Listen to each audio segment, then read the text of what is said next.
Hello, everyone. I'm Toby Schifsky. I am the Executive Director of Real Estate Education for Dearborn Real Estate Education in Kaplan. And we are here today because we're going to be talking about pricing in today's inflationary market. Our guest today is none other than Brian Lingen. Brian, hello to you. Hey, Toby, how are you? I'm doing well.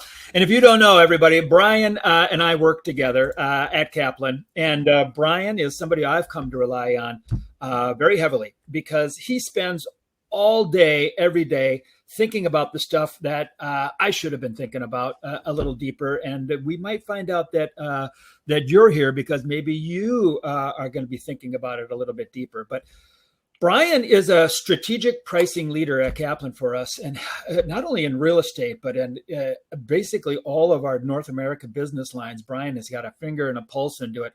He's been doing it for 15 years in multiple strategic pricing functions for a variety of organizations, you know, experience in retail, wholesale, distribution, and e-commerce.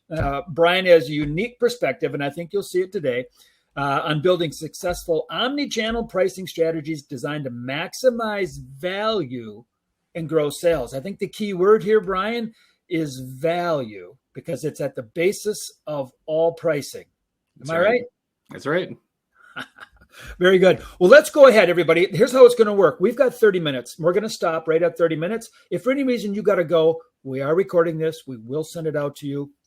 We're going to ask you to play along a little bit today. So I'm going to ask a couple polling questions. All the polling questions we ask are anonymous. Nobody else sees your answer, right? But I would ask you, especially in this one, to answer as honestly as you can, because I think if we share, we'll kind of see the boat most people are in. And it'll kind of give you a really good indication of kind of what everybody else is doing also. So today, Brian, why don't you go ahead and take us off and understand what we're going to really cover with pricing, during an inflationary or even, someday we might see it deflationary markets. Go ahead. Yeah, so there's really three key concepts that we're going to jump into today. The first is to understand how the macroeconomic trends apply to you, and we'll talk through that. A big thing, and Toby said at the beginning, is value. That's one of the big things that we talk about with pricing is connecting it to the value that you provide the marketplace. So we'll give you some thoughts on that and some ideas. And then knowing how to measure the impact of your decisions. One of the things that I talk about a lot with pricing is people do less with pricing because they're afraid of what's going to happen when they do it. And so understanding how to measure and understand the impact of your changes really makes it easy and gives you the confidence to make the right changes for your business. Awesome. Yeah. Really big points, everybody. We're going to hit all of those. Let's do this. I want to try to understand, Brian, I know you do too, who we're talking to today in the audience. And so I'm going to go ahead and do a quick poll. Everybody play along. Go really quickly, though, if you can. Click your screen on the appropriate answer. Click on the screen. Don't do the text chat. Click on the screen. All answers are anonymous. All right. So first question for everybody is, my role with my school is, and this one is multi. You can do multi answers here. So you can do 1, 2, 3, 4, all of them, or just the one that applies. So go ahead. Instructor, administrator, owner, general manager, school director, or I'm not associated with the school yet. I'm here because I'm learning. I'm excited. I want to be. So I'm not associated with the school yet. Very good. All right. 3, 2, 1, 0. Wow, we got a really good spread here. And I always share the results, everybody. You'll always get to see. But look at that. So we got like 12% are instructors, 25% administrators, 12% owners, general manager, 31%. I'm not associated with school yet. How about that? 18% of the people aren't even in the school yet. That's awesome. All right, let's go ahead and close this up. All right. And we're going to jump on to the next one. All right. So Brian, take us into it. I'm going to be asking questions. Everybody else, you can be asking questions in the chat. Chris Robinson is doing the moderating. So he'll be pushing forward any questions that are appropriate here or answering your questions personally. And we'll try to take a stab at answering your questions also. All right. Go ahead, Brian. Yeah. So raising prices in the current market, what does it mean? I think one of the big things is to understand the macroeconomic trends and how it applies to your business specifically. We've all seen the headlines, right? Prices are up, inflation. But the Fed keeps raising interest rates, right? I mean, this is all about stop the inflation, but it's happened. It's already so there's a lot of inflation, and I think it's important to understand how that really applies to the business that you're in. So one of the things that I just wanted to point out is there's a great tool from the Bureau of Labor Statistics that's called the Consumer Price Index, and they measure what people are paying for products. And you hear the big headlines, right? 8% inflation, 10% inflation, gas prices are up. But what the Consumer Price Index really does is gives you breakdowns of what that looks like for your industry, right? So, you see the graph here, food prices are up 11%, energy's up, almost 24%. But what you can do in the Consumer Price Index is drill into specific products. And what I have in the bullet points is that education products are up 2 to 5%. So, that really is dependent on what's happening. What kind of education business are you running, right? The education runs the gamut from books to college tuition to online education to test prep. So there's a wide range in there. But really understanding how all of these dynamics apply to your business. So for example, if you're a brick and mortar educator and do live courses, things like energy costs and teacher pay and things like that, you might be feeling inflation more than a school that's primarily digital delivery only. It's really important to understand that. Yeah, because all these other factors come into it, right? So if I have a brick and mortar location, my energy costs have probably gone up. It takes people to staff it, and wages have gone up, and all those things, as opposed to, like you said, a distance delivery education, which maybe is managed through a digital delivery or home study or those kind of things. So what you're seeing then, and you're saying, is education as a category, 2 to 5%. Yeah, there was, in the Consumer Price Index, there's like 7 or 8 probably categories that are tied to education, and it ranged, throughout that. But again, it's important to understand how it is relative to what you do. On the flip side of that, though, there's always there's pros and cons to everything, right?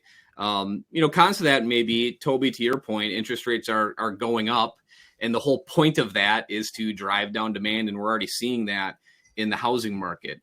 Demand is dropping. And for everybody on this call, if there's less demand for homes, there's probably less demand for realtors as well. So it's a consideration. It's not, that means you shouldn't raise prices or change prices or do what's best for your business. And we'll talk about that. But you have to look at all the factors. And so, again, just rolling with the headline of, well, gas prices are, up 40% or energy prices are up 25%. What's the overall trend within the industry you are in specifically? And it's interesting, especially with the cons.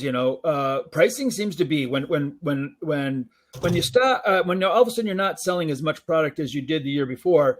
A lot of times, the kind of the knee-jerk reaction is it must be pricing, right? I mean, that's the number one lever that I think. Maybe mistakenly, a lot of people reach for, is that lever to drop pricing, saying, well, if the demand's down, then I must have to lower my price. And I think we're going to talk a little bit about that later, that's not necessarily the right way to be thinking about it. Right. And it's interesting, too, how this lower housing demand and really some of the layoffs that we're seeing within all industries actually, surprisingly, may actually help real estate as far as educators go. People, because what we find also is when unemployment rises, enrollments rise, as opposed to when unemployment is down and everybody's got a job. Real estate's a classic second career industry. So, All right, let me do this, Brian. I want to ask another question. Everybody, we're going to ask one more polling question here for you real quick. And once again, this is all about you.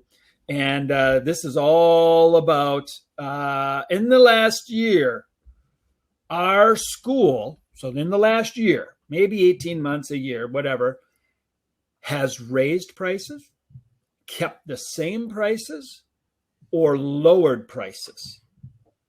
And once again, all anonymous. Nobody's going to see what your answer it as accurate as you can. And I'm going to share the answer, so you're going to see what everybody's doing.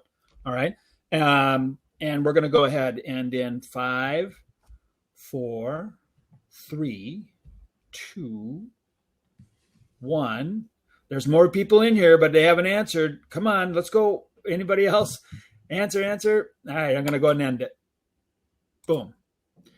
Look at this. Raised prices, 30% in the last year have raised prices. 60% have kept the same prices, and 10% have actually lowered their prices. Interesting. All right, let's go ahead and we'll finish this up and close that poll. And then I'm going to jump right on to the next page. All right, Brian, take us into this. What are we doing? What should we be looking at? How do we really strategize about pricing? Yeah, so I think, one of the big things that we talk about in pricing strategy all of the time is staying connected to the value that you bring to the market. And that's really the most important thing that you can do when you're thinking about prices. So first on the left, we have a little bit of a reality check here. Your products are probably not everyday purchases. So your customer's frame of reference to what the price should be is limited. I'll use my wife as an example. Just yesterday, actually, she came home and there's a deli right next door to where she works. And she's like, man, this wrap I like to go get at the deli, it used to be like a couple months ago, it was like $3.99 and now it's like $7.99. Like she noticed that, right? Because it's something that she buys a couple times a week, when she goes into the deli. She also likes to buy flowers for our front patio. She does it every spring and fall, different, styles for the time of season. I know we paid more for those flowers this year than we did last year, but she didn't say anything about it because it's not something that she's buying frequently. So, when you think about investing in a career in real estate, a frame of reference may more be what's going to give me the best chance to succeed in my career as a realtor. They're not looking at it and saying, oh, this course was $800 2 months ago and now it's $900. They're just looking for the best opportunity to advance their career and have success when they become a realtor. Another point, price changes send signals to the market. When people see price reductions, that can often be equated to, all right, well, am I getting less value? Is your product less valuable than it used to be? Is your business in trouble? Are others better? Like, why would you have to lower your price? Typically, that's not necessarily a good indication to the market that your business is in a good place. But on the flip side, price increases may send the opposite message. You're providing more value. You're a higher quality product. You understand the needs of your business and recognize that to continue to be market viable, you have to adjust the price to reflect that. Another, I think, big consideration, if you look at the way that your products are set up on your website or however you're selling them, at what point in the buyer's journey are they thinking about price? I've looked at a lot of websites and price maybe doesn't even come up until they're putting it in the cart or, further along once they've started to understand the value of your product. So it's definitely an important consideration to take. That's a really interesting point though, right, Brian? Because I think one of the things that we just, for me, that had to make it really clear is we work as educators in schools every single day. We're doing courses and books and content and quizzes and tests and exam prep and, trying to get people through to get there. We do that every day, all day. We kind of get, I think I kind of get lost in that sometimes when I don't realize that actually our products are not a commodity.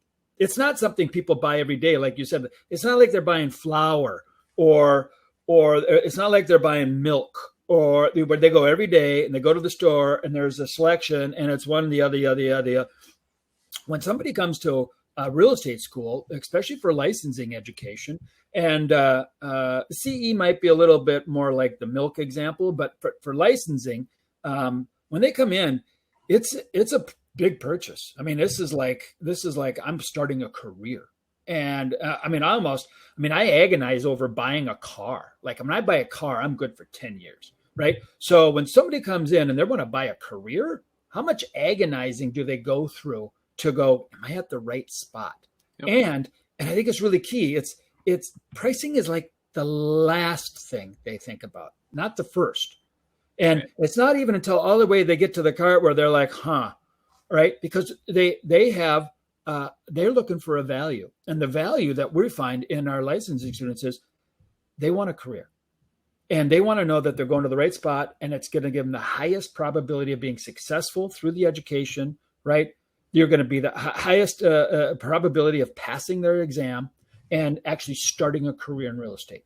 That's where the value is. And I think what you're saying here is it's not just price. It's what's your value proposition.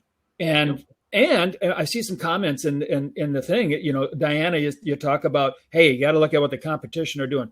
Sure. You got to look at what the competition are doing. But I'll tell you from my perspective as a business leader, when I'm looking at what the competition is doing, I'm looking at what value points are they driving. I'm not even looking at their price to start. I do look at their price, but not until the end. And so, did I get that right?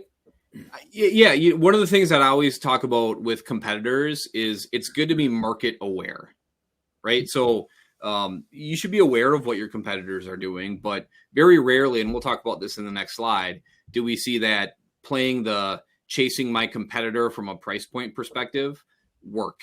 Because again, to your point, people are more focused on the value that you're providing and connecting that to the price point more so than price to competitors. Now, are there buyers out there that are only driven by price? Sure.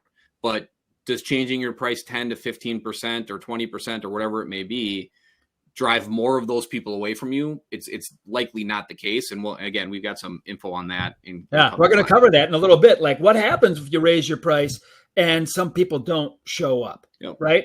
And then you're also going to talk about, instead of raising price, how about you raise your value? And so I think that's effective. So connect it for us. Yeah. So just real quick too on connecting to value, one of the things that we always recommend people do is whenever there's changes or concerns, find ways to anchor it to the value that you provide. So, for example, if you're a in-person educator and you've got, that you've got the best instructors and that's the feedback you've gotten from the marketplace, you can say things like when people question a price, right? Hey, to continue to provide you with the best local knowledge in our market, this is what we have to do to give you that value. We have a state-of-the-art training facility. So if you want to come in and sit in our classroom and get that great experience, this is what we have to do to continue to provide that. Maybe people are saying, hey, we really love the Dearborn books, and you're the only school in your area that uses Dearborn books as a part of your education. Again, another value point that you can connect. The key is always anchor to the value that you provide the market, and then follow that up with here's why. Got it. All right. And then we'll jump into this on the next slide, but you can also offer choices. So like if you do decide to raise prices, a great tool that you can use, maybe there are people that have been considering your product for the last month and they're thinking about pulling the trigger. Maybe you run a 2-week or 3-week promotion, reducing the price to what it used to be to accommodate those buyers that have been looking.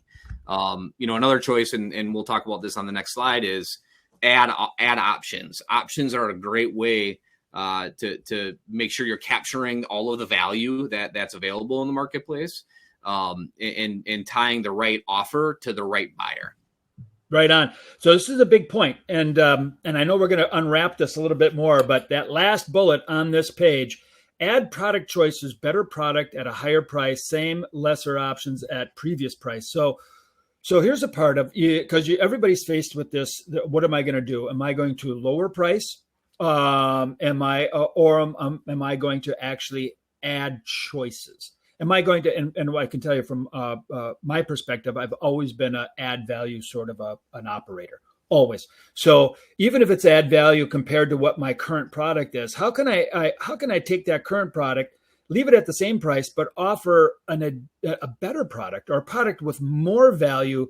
Maybe it's a licensing course with tutoring. Maybe it's a licensing course with additional assets or coaching or career building, or it's, somehow print books. how do you offer an added value so in order to actually raise your price? Because we got a conversation going on with Jeffrey here in the text chat, but the idea is this: as your enrollments lessen, is it really the best strategy to lower price, or is it to find a higher price? There are still needs for people coming into the marketplace. There are still positions open in the marketplace. There will still be people coming in. How do you drive a higher value in order to collect a higher average order value per student, right? Because if we're talking about profitability, you're going to need to make that up in some way. And like I said before, the danger is lowering your price and not actually raising your value, because when you lower your price and you lower your enrollments, it's a double whammy. Is that correct? Mm-hmm. Yeah, right on. All right, so here it is. Let's break it down for us, Brian. Yeah, so understand some ideas and understanding how those ideas might impact your business. So on the left side, you see adding offers or different products. And so like if you're offering one version of your course, for example, and let's just say it's a $500 course and you have 200 enrollments, so you have $100,000 in sales. All of your buyers are kind of pigeonholed into that product because that's the product that you offer. What we always see when there's everybody's got different needs and wants and different willingness to pay. And so there's always usually at least 10 to 30% of buyers that if you offer them two choices, they'll pick the more expensive choice. And so what we did in this example is we said, all right, well, let's say you add another product. And you make it a $700 price point, and 20 of your 200 students choose to go to that higher price product. It's only 10% of your buyers, right? And what you can see is that that's going to increase your average sell price from $500 to $520 and add $4,000 of revenue to your business. So same number of students, just by offering an additional level of value, you can get the equivalent of a 4% revenue gain by just adding a little bit more value to the market. And maybe that's in the form of, Toby, to your point, a little bit of extra tutoring, or maybe you can offer up some coaching with an instructor after the course is done via chat or email or something. Well, so I'll take it right into real world, because this is really kind of the crux of what we're offer. If you're an RE campus partner of ours and you're sitting here, this is why we have our professional, baseline packages, which has the full package of everything somebody needs for licensing education. It's got the licensing courses, it'll have exam prep, right? All locked into thing. And then we also offer the career builder packages, which includes the real estate accelerator coaching. Now, if it's like in my household, my wife will she's the frugal one, not me. She will almost always choose the less expensive one. She's the person here in this first column, the $500 price, right? And she's buying that one. Me, I'm the other guy. I'm the guy that says, well, why wouldn't I buy that? That's got everything. that's a little better than what I'm all in. I'm the guy that goes for the next level. I might not go for the most expensive, but I definitely go for the next level, because if I can find the value there and it's been demonstrated to me, I'll pay it. Especially if it's a once in every great while sort of a purchase, one where I have a really a proposition of how it's going to change my life. Can we demonstrate the value, and then can you deliver that value? And I think what your example here shows in this table is, how do you improve your sales by 4%? How do you improve your sales? What if it was more than $200 more? What if it's $400 more? But what if you can find that value proposition and you can get a percentage of your students to buy it?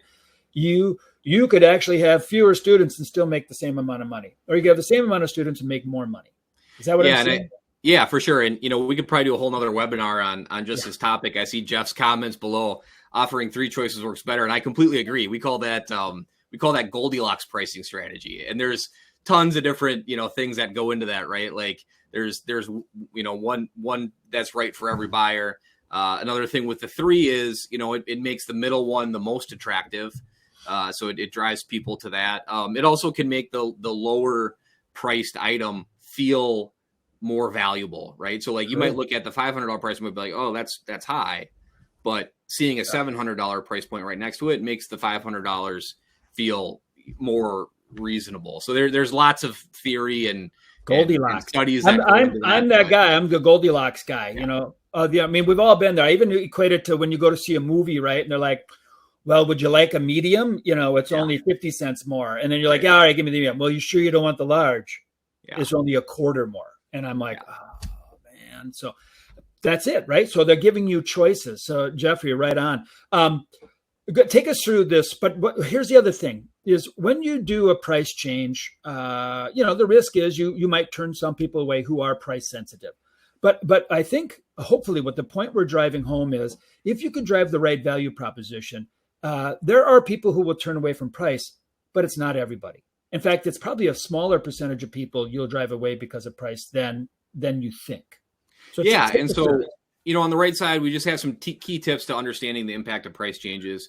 And the very simple math behind it is, every 1% change, you can lose 1% of your volume and break even from a sales perspective. So if you think about that, if you do a 10% price increase, you could lose 10% of your volume and still break even from a revenue perspective. Now, what I've seen in my 15 years of studying pricing strategy is that is rarely the case. With these types of products, it's the chances of 10% of your volume going away from a 10% price increase are very low.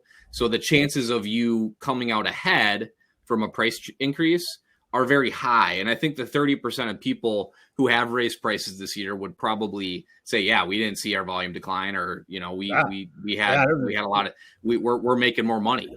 I should have asked that polling question. Yeah. Are you, for those of you who raised the price, did you see a decline because of the price change? We may have all seen a decline because I think the market is off a little bit, but did you actually see it? And so the next point though here, the 10% change, because this is, I think, is an important piece. And I know we have to fly here at the end, but this 10% change at a margin, right? So one thing is, there's the full revenue. What are you making on sales? Well, we make $100,000 in sales. And what you're saying here is, all right, if you're on a 50% margin, you got $50,000 of profit out of that $100,000 sales, right? Mm-hmm. And then what you're saying though is, if I raise price change by 10%, how does that work that it can afford a 17% less volume? And the beauty of a price change is it all flows to the bottom line. So that $10,000 of revenue gain that you would get assuming the same volume would come down to your profit line, and now you're at $60,000 of profit instead of $50,000. So $100,000 in sales, 10% increase is $110,000. I still had the same amount of costs, which was $50,000 in the old model. So if I take $110,000 less $50,000, now I'm at $60,000 of profit as opposed to $50,000. That's a 17.3% gain. Right. Which means to do the same profit, I could actually lose 17% in sales and make the same amount of profit. That's right. And so again, math. The chances of that happening are very, very minimal. We have a link in here when you send it out. The Professional Pricing Society has a calculator where you can type in the amount of price change that you want to do and what your profit margin is, and it will tell you those numbers. Like, hey, you could lose 30% of your volume or 10%, whatever it is, to still break even. So that's really good. I think another thing, before I just want to hit the conversion rates thing too. If any of you are doing e-commerce and that's how people are buying, chances are your tools that you use for e-commerce provide you with a conversion rate number. And one of the things that I always tell people to do after you change a price is to measure your conversion rate over time. Because again, we talked about it before, Toby. Price usually comes into play more towards the end of the buyer's journey, typically in these types of situations.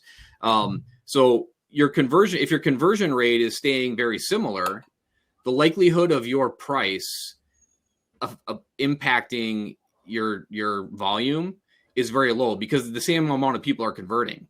There may be other things upstream, like less demand in the market in general, causing the volume to go down. It's not necessarily related to the price change that you did. Not related to the price change, most likely. All right, let's do this. I got one more poll question, everybody, and then we're going to bring this thing to a hard end with kind of a big reveal on Netflix and how that plays into pricing. All right, so let's go ahead. One more survey for everybody, because this has to deal with really kind of as an operator. And a lot of those people, a lot of you who are the owner, operator, manager, a general manager, and it's talking about pricing, and it's talking about the amount of time that we actually spend thinking about pricing and strategizing on pricing. So go ahead, everybody, take a whack at this poll question. How much time do you spend in a year strategizing about pricing? If you are responsible for pricing, go ahead and put it in there. Once again, it's all anonymous, right? Less than 5 hours, 5 to 10 hours, 11 to 20 hours, 21 plus hours. I'm spending a half a week a year at least on pricing and strategies around pricing, which I think we now understand is not only pricing, but the strategy around it is about value and what kind of value you're driving in your marketplace. All right, I'm going to go ahead and end the poll. 3, 2, 1. That's about what I expected. Let's see. Are those the results? Yeah, I'm sharing the results right there. Look at that. Less than 5, 33% less than 5 hours. 5 to 10 hours, 44%. 11 to 20 hours, 22%. Nobody's doing 21 plus. Nobody wants your job, Brian. Well, so here's what I'll say real quick before we jump to the next thing. There's probably no greater profit and revenue return that you can get on your business than investing more time into your pricing strategy. So because it goes right to the bottom line. That's exactly right. There's no added expense from pricing. Right. Now, if you're adding value products, yes, but having the right pricing set as to what people will pay for what you're selling. All right. Let's do this. Let's go to the next slide. We're going to bring this home. So this just kind of goes through all the different things that we talked about, right? So the graph that you see on the left is Netflix price changes over time. And there's a couple things that's happening there. One, you can see since 2015, they've done a price increase roughly almost every year in some way, shape, or form. But what they're doing is they're offering different products. And so, the lowest price point product, they went 3 or 4 years without changing. But their middle and top tiers, they've changed more frequently. And so you're giving the buyer choices. You're saying, all right, well, I'm not getting as much value in the $15.49 price point, so I'm going to drop down to $9.99. Or $15.49 has gotten so close to the $19.99 now, I'm just going to quarter more. It's only a quarter more, right? And so the graph on the right is quarterly revenue for Netflix over the last since 2013, and what you can see is every quarter, for the most part, there's increased revenue. Now, the headline here is, if you were to go type in Netflix pricing on Google right now, you'd see that in second quarter, their subscribers count dropped off. Okay. Which, right. I mean, COVID's over. After years of pandemic and people spending more time, probably spending less time doing streaming indoors, not doing those other things, that's probably to be expected. But the key here, and this is kind of what we've been talking about, is even though their subscribers dropped down, their revenues were still up in second quarter. So it's exactly what we were just talking about. They did not have enough subscribers leave to make the price changes bring less revenue to they had fewer customers, but they had more revenue. And look at this, they're doing Goldilocks pricing, right? People picking, and it's through pricing, right, that they are able to maintain or actually even build revenues when they are losing subscribers. Right. Super powerful concept. All right, we're just about done. Key concepts. Hit it for us, Brian, will you? Yeah, I mean, this is just a summary of the things that we talked about, but I think the key thing that I hope you take away from this is that adjusting your prices and investing energy into your pricing strategy is bound to have far greater returns than negative impacts to your business. Mm-hmm. And I hope some of these things that we talked about give you the confidence to take some of those ideas to your business and become get more revenue and profit. Beautiful, beautiful. Thank you, Brian. Appreciate you every time I get to work with you. Every time you come on here and help our clients and our partners with Dearborn. Thank you, everybody. This concludes our session today. And once again, thank you for being here. Thank you, Toby.